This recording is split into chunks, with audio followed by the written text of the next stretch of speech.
Hey, everybody, how are you doing? It's a special episode of the Pimp, Gimp, and Shrimp podcast show. We still haven't decided what the fuck we're calling it, but it is PGS, as we like to shorten it up. And it's going to be a little bit different show today here. Today we have a newer member that he actually has. You've been on our audio recording that we had one time. It was almost like a year ago that we did. Kind of in its infancy. Yes. So if you most of you guys don't know, the Pimp, Gimp, Shrimp started as an audio podcast, and we have Irish the Hutch here. Welcome, Irish the Hutch, to the whole thing. Thank you very much. Yes, exactly. Right. Yes. Yes. Oh, yeah, exactly. They love them. They can't get enough of them. I don't even have to say anything. Yeah, we do too much of those buttons. People get pissed off. Okay, anyways. Oh, that's funny. And I, of course, I am Smelly Lafoot with you. And today we have our other member here just called in. Our Mr. Buttermilk. Yeah, exactly. Ooh, yeah, don't caress him too much. Oh, you know. Yeah, exactly. He, unfortunately, he's feeling a little bit under the weather, which is... that is a weird saying, under the weather. I don't know.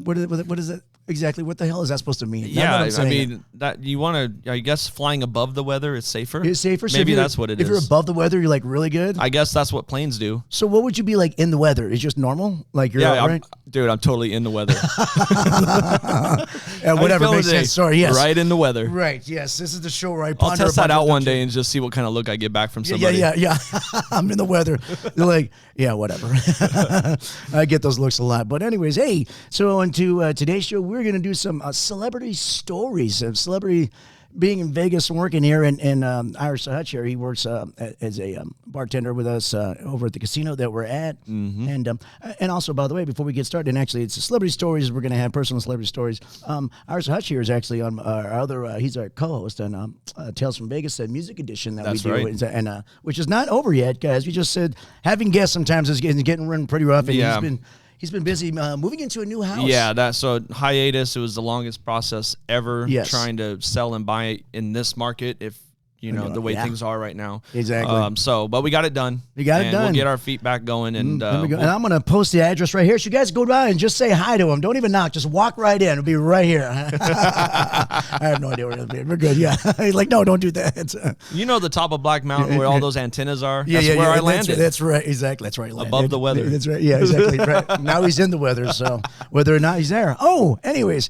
So personally, celebrity stories. So working and living in Vegas and stuff, and we don't work on the Strip, which I'm sure the Strip people will probably see a little more action, maybe. I don't know, for sure or not. I mean, I think for sure. Right. And as like me, I don't see as many. It depends on the bars you work at, too, and what area you work at in a casino. You know, higher-end restaurants, you're going to see things, the nicer bars.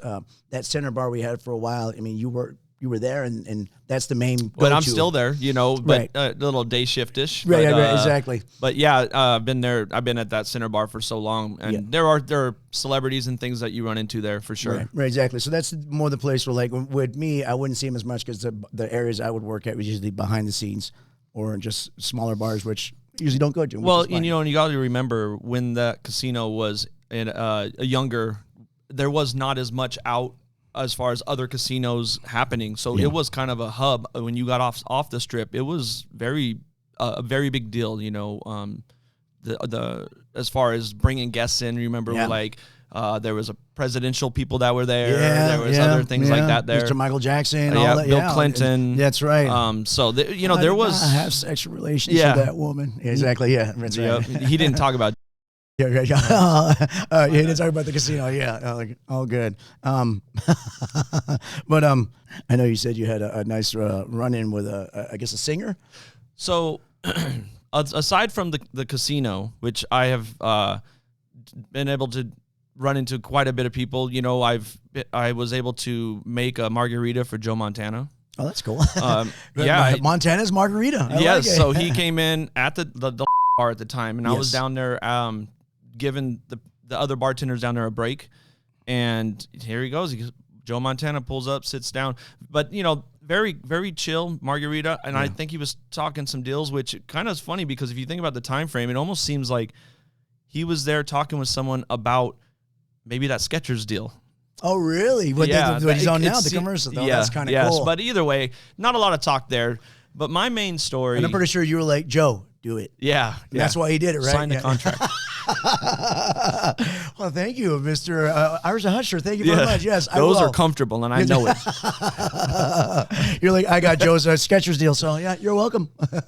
But you know what's funny is my story, my celebrity story, actually has nothing to do with the casino. Right. Okay. All right. So in the early 2000s, let's call it 2001 or so, I was in a band at the time called Pilot to Orion. Yeah. And so that just had finished, started this next venture where we still kind of had a manager. I'm sorry. He is a drummer, by the way. So that's in Pilot to Orion. He is a drummer. He does drums. I just wanted, so they're probably like, if they're asking like, well, what was he doing? Yeah, he's a drummer. Yeah, exactly. So that band kind of finished. I was kind of moving on to the next band. We still had a manager, kind of quasi representing us. So back then there was a venue, I believe it was called the Empire Ballroom. It was somewhere over there by MGM. It was kind of on the strip, but kind of tucked away. Yeah. So they did shows there. Not a huge venue, but it was still enough to have a show. So Kings of Leon were in town. Yeah. And I already knew off their first two albums how much, and especially their second one that dropped, we loved them. You know, I was there with quite a bit of my friends, especially my best friend. One of my best friends, there was a couple of best friends there, but the one I'm talking about, and he was there, the one I was in a band with at that time. And my wife was there, and we were just having a good time, but we were definitely drinking. And it was getting a little sloppy. Having a great time, though. That's the best watching this band up close that I already loved already, and they just hadn't even broke out to really that status that we know them now. Yeah. And so we, after the show's getting done, we have a chance to go up and do a meet and greet. Okay. So we were excited about that. And I don't know if that was just something that was happening for everyone or if my manager, I can't remember, helped make that happen. Right. So before we did that, we wanted to go and look at the merchandise table. I always wanted to try and buy a T-shirt. Right. It's just, you know. Right. Especially when I'm like upcoming band and we know, like, this is kind of cool. Get some going. So. Yeah. Being definitely on a tipsy level. Yeah. We went and checked out the merchandise level. For whatever reason, with my best friend, going back to back to like how we were in high school, or maybe you know, just some of those tendencies. I bought a T-shirt, but I decided to steal a T-shirt. I don't know exactly why. He's a bad influence. Go ahead and say it. He is just a bad influence. You're the good influence. He's the bad influence. Well, I'm the one that stole it. This happened yesterday, by the way. So I bought a T-shirt. So I did buy one. I paid for one to support the band. It's a BOGO. Buy one, get one free. That's where Payless Shoes got there. They saw. Oh, BOGO. I like it. Yes. Yeah. Sorry. I know. Sorry, Irish the Hutch. That's Irish the Hutch, yes. But for some reason, I decided to also take one and hand it. I thought I was being sly. Hand it to my friend behind my back as I'm paying for one to give to him. But it was the one I stole was a pink version of Kings of Leon shirt for my wife. Yes, gotcha. So I bought one for me. Yeah. And supported that. Stole one on the side. Gave it to my best friend. Right. We were again tipsy, not knowing thinking no one sees it. Yeah. You're so smooth. That's right. Smooth criminal. Yeah. That's so we finished up that transaction, walked away. Apparently someone did see it. Yeah. Imagine that. Yeah. So when we walk away from the table, go over to where my wife is back at our table. We're about to go up for the meet and greet. I give her the pink T-shirt. She puts it on. Yeah, oh boy. Just because it's her. We're about to go get a picture. She has no idea what you would. I did not mention it to her. Of course not. Yeah. Because she'd have been like, "Stop! What are you doing?" Yeah. So she has the stolen pink Kings of Leon T-shirt on. Yes. And we're about to go up to the band and meet them. Yes. And she wanted to put the T-shirt on because she's going to take a picture with the lead singer. Right. That'd be cool. Yes. Which she did. So we go up there. We all take pictures. There's a picture, and I'm trying to find this picture. And maybe we'll, at some point be able to throw it on there as a tie-in. All right. Yeah, that'd be good. There's a picture with her next to the lead singer of Kings of Leon with the pink Kings of Leon stolen T-shirt. She has no idea it's stolen. Yes, nor does anyone else other than the merchandise table. Yeah. After that meet and greet's done, we get approached by security with the merchandise people saying that we stole that T-shirt. And I play it off to the fact that no, I bought a T-shirt. Look, I have a receipt, the T-shirt, and she's trying to talk about the T-shirt that my wife's wearing. Yeah, right. And my manager believes us, of course. Oh my God. She's getting in on it. Long story short, we get asked to go ahead and leave. Yes. So it wasn't as bad as it could have been, but we Right. got asked to leave. Right. But that picture still was made. And after we left is when I broke it to my wife that the T-shirt actually was stolen. I'm sure she was so happy. But it helped us sell it because not Here we only go. was my manager upset, didn't know it was stolen, Right. arguing, and Oh, also yeah, my she's wife fighting for your rights. because That's knowing that I did buy a Yeah, T-shirt. right, yeah.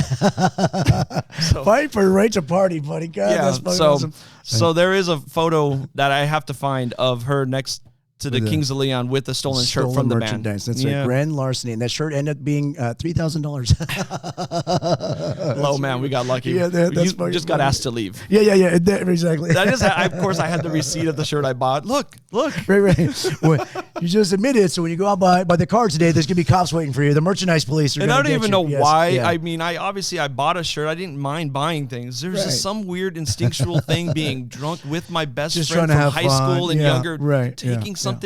It just came right out. But yeah, so that's definitely something that I've told that story a couple times, but it needs to be aired out. It's when it's try to come clean. When your buddies used to steal Tootsie Rolls from a 7-Eleven every once in a while. Yeah. It's funny. Yeah, absolutely. If you do find that picture, we'll post it up there. We'll see. It's somewhere. Yeah. But I have a feeling it's on a weird old like Nokia flip phone. Yeah. Chip that's put somewhere. Yeah, I don't know if we had the actual camera then, Gotcha. or maybe we did. Right. I know that photo exists. It's somewhere out in the ether. That's fucking funny. That's fucking awesome.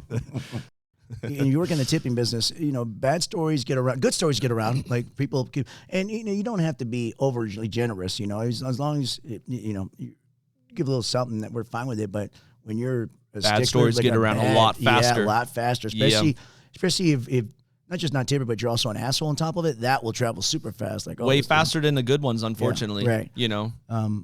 There was one, like I said, and a lot of these are just rumors, not know that's true or not. The Michael Jordan one, where it's like, serving me is tip enough. I've heard that he said that. I've heard that too. Yeah, I was like, ooh. Or even saying, how much that signature on the credit card's yeah, worth? Right. Yeah, it's just like, dude, really? I mean, and I've heard people, some people say like, well, they should be tipping this. I go, no, it doesn't matter. They shouldn't be. There's no set rules on how much you should tip. No. But, a little something is fine. Even if it's a couple bucks for gratuity is gratuity. It's not. Gratuity, it doesn't have to be some luxurious amount. Right. Yeah. Just because they're a billionaire doesn't mean they have to give out, $1,000 bills or whatever the fuck, just a couple bucks. Yeah. Or, like $5. That Joe Montana experience. It was very easy, very chill. There was no exorbitant amount of tips and you given. didn't want that, right? Exactly. But it was fine, so there wasn't an issue there. Right. Exactly. I've been lucky, at least the ones that I've had to deal, like my run-ins at the casino, have all been positive. Yeah. So I'm lucky on that way. As Right. far as I don't have anything bad to say about whether it was this person or that person. It's been pretty good. Yeah, that's cool. So and we got a couple. One of them we're connected, but this first one, when the Irish bar at our casino was open, we had Brendan Fraser come in. Now everybody, Brendan Fraser now, he is an older guy, and I think he did The Whale. Is it? Yes. Yeah. He's come back again. But this is hot off the heels of the Mummy movies that were huge. Oh yeah, he was big, right in the middle of his prime. Right. So I don't know what he was doing in town, but he came in with some other lady, and I know he had some personal tragedy with a wife and something. So I'm not sure exactly when and that took. But he came in, tall guy. This time he was super thin still. Extremely pale. I couldn't. I was kind of shocked on how pale this dude was, and I'm trying to think. Well, maybe it was makeup stuff. No, dude, he was just super pale, and he didn't have the long hair. He still had the short hair, but he would come in, and Irish bar they had was kind of set up in different parts. You had the front big part where the entrance where you used to come in, and they had like a little back area because it used to be a restaurant, and we just converted just to a regular bar. Yes. So we kind of had him sit on the back end just so he wouldn't be bothered and stuff. Divert traffic a little bit. Exactly. And he had come in 2 different nights, and I think this is the second night he was in. People were beginning to notice again, and word got out to some of the cocktail waitresses at that time. So a little peekaboo going. Yes. And next thing we know, I look over on the wall, and on the wall they had all this big bench sitting. There's just filled with waitresses. Yes, on the outside part, right? Yes, where right. they used to throw up the beer pong stuff. Yeah. Oh, my yeah, gosh. exactly. Sitting there just staring. And this is, and I'm trying to remember because it's been a while. I think this is before we kind of moved him to the back. He's sitting there in that little nook area, but you could still see staring at him. And was it the Victorian Snug? Yeah. Do you remember the name? The Victorian Snug. The dumb names for them. Yeah, it was yes. It was named the Victorian Snug. Right. No, I don't think it was the actual Victorian. It was the one little by the side. Yeah. Oh, like the little 2-seater, right? Still connected to the bar. Right. Yeah, that was another little hideaway. So they get there. I look up and I see all these girls, and they just got off work. Some are on break, but just sitting there. They're all just staring at me. And one of them's like, they call me like, my name. They go, Smelly, come here. I'm like, what? They go over there and tell Brendan Fraser that we're all over here. We want to say hi. I go, no. He's sitting there, and he's sitting there talking to this lady. They're having a serious conversation, and I can hear him kind of whispering. We're trying to stay out of their business. I go, no, I'm not going to. There he goes, well, just tell him. I go, no. I go, just stop calling me over here and just leave the goddamn guy alone. That is the big rule, right? Of don't bug what we do is to make it not a big deal. Right. That way they feel comfortable. Exactly. And that's what I've always made sure. And I knew he knew either. I mean, he was kind of facing away, but I mean, I'm pretty sure the lady is returned, and he, I don't know if I'm sure at that time he's used to it, but I'm pretty sure he knew there was like fucking 20 girls lined up there just wanted to stare at him, right? Oh. So I think he comes to the next night, and next night we had Darby O'Gill's band was playing, and afterwards, and I think he came in at the very end when so he had to have been staying there for those he'd be couple staying days. there, exactly, and this is towards the end of the night, and we were talking to Alex, the bass player. Bass player, the bass player, which is we're now touring with Third Eye Blind. Third Eye Blind. He's Third the Eye actual Blind. bass player touring with the Third Eye Blind. This before all that though, and so we're sitting there. We're like, hey, he goes like, is that Brendan Fraser? I go, yeah, he's Brendan Fraser. And so and Brendan Fraser was very nice, very quiet. We just kept him along. We served him, very cool. Tipping thing was fine. Everything. You just try to keep people away from him, and which for the most part people didn't bug him, because especially when we put him towards the back, no one could seen him. Well, for you to notice how pale he is pretty crazy considering how dark it was in there. Right, dude. I was just like, wow, I'm pretty pale, but holy it shit, was dark in there. Yeah, so right. for that to still stand out, I mean, right. And I kind of thought like, well, maybe it's makeup, but no, it was just a pale dude. Well, maybe he was doing a lot of underwater training for the next film. Probably, mummy underwater. You never know. I have no idea what that was. So it gets up, and Brendan Fraser starts sleeping. I go, there he goes, and we're looking at him, and then Alex yells out, and it was funnier when he was there because he just walking away, and Alex goes, Encino Man! Oh, and Brendan just, without even stopping, walks over and does this and just keeps walking away. He just lifts us up. And we started laughing because that was awesome. Like, I go, dude, you're such a dick. Because he said it like an asshole. I was like, hey, Encino Man! And he just flipped us off walking away. But that was, I thought that was come funny. on. I mean, that defined a moment in the 90s. I mean, it was so long ago. Exactly. But it was great. funny. Yeah, so he just flipped us off without looking. It was funny. We laughed. It's just like, that's funny. I go, dude, you're such a dick. I don't give a shit. He took the low road and just threw it right totally, out. exactly. Of all the movies to pick from, not even like, hey, the mummy. To flip the bird on your way out, though, that's like kind of a funny response without it being like a big deal. Yeah. Can you imagine if he like turned around and just went on this tirade? Yeah. No, he did it. So you're right. He did it as a fun thing because he just walked away and flipped us off, which was just perfect because it made us laugh and everything. I'm like, we started laughing. So I'm glad it kind of went that way. No, he did. Yeah, he was. And that's the nth time that he's heard something yelled out like that. Exactly. Yeah, especially from Encino Man. Yeah, it was. Yeah, exactly. Funny. I mean, that's basically his first movie, right? Yeah, that's fucking funny. So the next story that you're attached to is now I'm sure they travel everywhere. So as bartenders, Jameson throws. I'm not even sure they're still doing the bartender's ball. The Jameson ball. Jameson bartender's ball. Where they host a big went to a few of those citywide. And the time we went together was at one of the casinos. I forget what casino it was at. Was that the one where what band played? Puddle of Mud or something? Was it that one? It was a big. They would have actually big bands. Puddle of Mud, they actually got to play there, right? And so that was like the Encore? The Encore, I think. This is like something like that, 2009, 2000. This is like a long time ago. Yeah. So we all decided, and this is the one time that I think everybody went. It was a bunch of us that went. There was like 10, 11, 12, there 13 of us that all got together. I only went to two of them. Right. And I don't remember. The first one was at the Aria. Okay. And then where Crystals was or whatever was there. Gotcha. This was the second one. So I believe this is the one we're talking about. That was more outdoors. Yes, outdoor in the for pool the venue area. part. Yeah. Right, exactly. Yep. So it was a big, huge area. All the bartenders in town are invited to it. It's really cool, really nice. They deck it out nice. Say, hey, it's a ball. It's a party to celebrate all the bartenders. And for Jameson, that help promote and serve all their stuff. Oh, and they did it out. They were making hand rolled cigars. Yeah. They would print you a T-shirt. Right. Everything was just free. While supplies lasted. Right. Yeah. Right. Exactly. Everything was just there was no payment for anything. Obviously, they know they were going to make a test for all the bartenders. And they did. They did. And everything was Jameson, and I'm not a big Jameson drinker. Everything was Jameson. I learned that I like Jameson and ginger a lot. Yeah. And that was a nice safe go-to versus just the way they were pouring Jameson on the rocks. Let me tell you. They were not shy about it either. But we had a blast. At some point, you're like, can I just have a beer? Exactly. Yeah, exactly. Right. It was just pure nothing but Jameson. Now, if you guys know, if you watch this a lot, I'm a very fucking lightweight. So, anyways, but I was taking my time. So we were all kind of sitting all together, and there was probably like 8 of us of the guys. And I know that some of the girls were together, but they were off doing whatever they were doing. And so we kind of. And they're at the back pool area, and there's all these little buildings. There's one little building area, and we kind of backed up. There's a lot of people. We just those were always packed. We just wanted to people watch. You know, it was like, hey, let's see what's going on. And we noticed this guy walking by looks totally out of place. It looks like a homeless dude. He had long, straggly hair, and his clothes are all beat up. And we're laughing like, dude, check this fucking guy out. So he's walking around. He's walking by. He's going like, doing this. He's like. And he walks by this way. And we're like, yeah. I'm like, somebody fucking just snuck in. You stood out that much, yeah. He was like, somebody snuck in. Look at that. We start laughing. So just continue our thing. A few minutes later, this guy walking back around. He's like doing this. And one of us, and I believe it was Josh, went up there and was like, hey, buddy, all right? And he's like, yeah, I don't like places with a bunch of people, and we're thinking like, why the fuck did you come here, man? I just trying to find a place, and he's like, hey, come on, because we were off kind of, like I said, we're kind of to the side of one of the buildings. I'm like, hey, just come to the side here. We're just hanging out here. You know, you can hang out with us.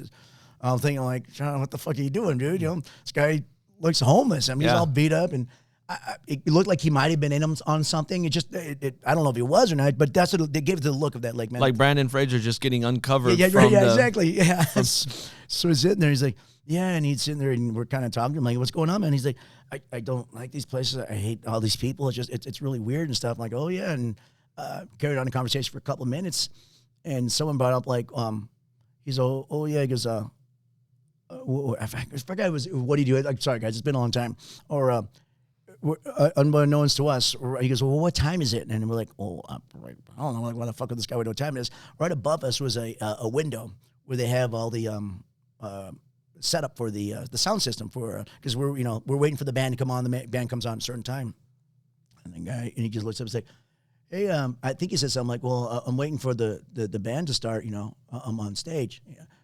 And we kind of look at each other like, "What? Like, what the fuck are you doing?" And he kind of yells above us. The sound guys are up there. He's like, "Hey, what time do I go on?" And they're like, "Oh, you go on in whatever. You go in like in 10 more minutes." He's like, "Okay. All right, I got to get going." Ended up being the singer, a fucking Puddle of Mud. Wes Scanling, whatever it was sitting there. And why was he so lost? I have no idea. What was he doing hanging out with? I mean, what was in the back? But we kind of looked at each other like, we're like thinking like. Maybe he enjoyed your generosity. Right. I think he had told us first, like, oh, I'm the singer. I'm just waiting to go on. And we kind of looked at each other like, yeah, right. And then when he started talking to those guys up above, it was like, holy shit, it's a fucking singer in a Puddle of Mud. And we thought it was some homeless bum that was altering. Yeah. He goes, okay, I'll see you guys later. And then he goes and a few minutes later, he's up on stage singing. And that's funny because I was there, but I remember that the room where they went into, because that part wasn't necessarily outdoors. No, it was kind of more of a... It was a room. Yeah, it's kind of a room, yeah. And it was so packed that I didn't get to watch it at all. So did you watch the performance? A little bit, yeah. Went in a little bit. Did he go on? When he went on stage, did he just flip into character? Basically. Or was he still... No, he kind of went on and went in the back. And then when he came out, it was almost like a different... Like he was more comfortable. Like he's comfortable on stage. Okay. Yeah, but when he was out there, but he was lost and he looked... And he gets on stage and bing. Remember, I remember the way he was dressed. He dressed up like a bum, dude. He looked all dirty. He didn't change. No, he didn't change. That was his outfit stuff. But he looked like, yeah. Well, listen, when you got a name like Puddle of Mud, that's true. Yeah, that's true. Yeah. Hey, everybody!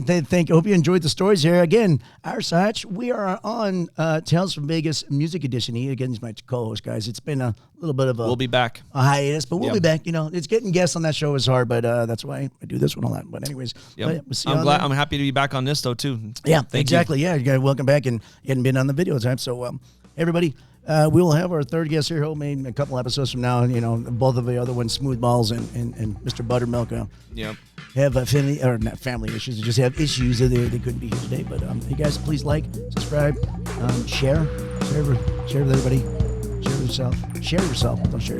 But, and stay above the weather. Yeah, stay above the weather. Bye.